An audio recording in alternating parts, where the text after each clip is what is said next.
ही आमच्या गावाकडची नदी. आज होता सोमवार, तर म्हटलं चला आपल्या शेतामध्ये जो महादेव आहे, तिथे आज पूजा करून दर्शन करून येऊया. मग त्यासाठीच मी निघाले होते. तर असे काही शेतातून रस्ता काढत आम्हाला महादेव मंदिरापर्यंत पोहोचावं लागतं. शेवटी मी महादेव मंदिरापर्यंत पोहोचली. तिथं गेल्याच्यानंतर एक मनाला वेगळीच शांतता मिळते. कारण शेतामध्ये आहे, निसर्गरम्य वातावरणात हा आमचा महादेवाची मूर्ती अशी वसलेली आहे.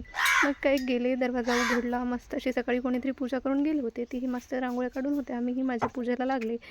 मस्त असं पाणी वगैरे टाकलं, छान पूजा केली. पूजा करतानाच मनामध्ये एकदम अशी शांतता लाभत होती. जेव्हा कधी आम्ही गावाकडे येतो, तेव्हा नक्कीच या महादेवाच्या दर्शनाला येऊन जातो. कारण ते आमच्या काकाच्या शेतात महादेवाची पिंड सापडलेली आहे, जी जमिनीतून निघालेली आहे. त्यामुळे हिचं रूप आणि हिचे महत्त्व तेवढंच काही वाढून आहे. त्यामुळे मीही माझी पूजा करून घेतली. सगळ्यांसाठी असा छान आशीर्वाद मागला आणि बाहेर आले. बाहेर जे काही नंदी वगैरे आहेत, त्यांचीही पूजा करून घेतली. त्यांनाही पाणी वगैरे घातलं. आणि परत झाडाखाली जे दैवत आहेत आमचे, त्यांचीही छान पूजा करून घेतली. इथे मस्त अशी हवा, पक्ष्यांचा आवाज आणि सोबत महादेवाचा आशीर्वाद. असं काही निसर्गरम्य वातावरणात असं महादेव आहे. इकडेही छान असे छोट्या-छोट्या पिंडे ज्या जुन्या होत्या त्याही मांडून ठेवलेल्या आहेत. छान असं उंबराच्या झाडाची सावली आहे.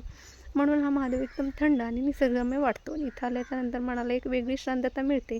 कुठल्याही मंदिरात गेल्याच्यानंतर मनाला एक शांतता मिळते. पण इथं आल्याच्यानंतर मन आमचं अगदी प्रसन्न होतं आणि इथून दर्शन केल्याच्यानंतर महादेव आपल्यासोबतच आहे असं वाटतं.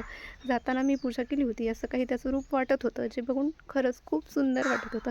मी माझ्या फोनमध्ये काही मोमेंट कॅप्चर करायचा प्रयत्न केला आणि शेवटी मस्त असा दरवाजा बंद करून जायला निघाले. चला बाय.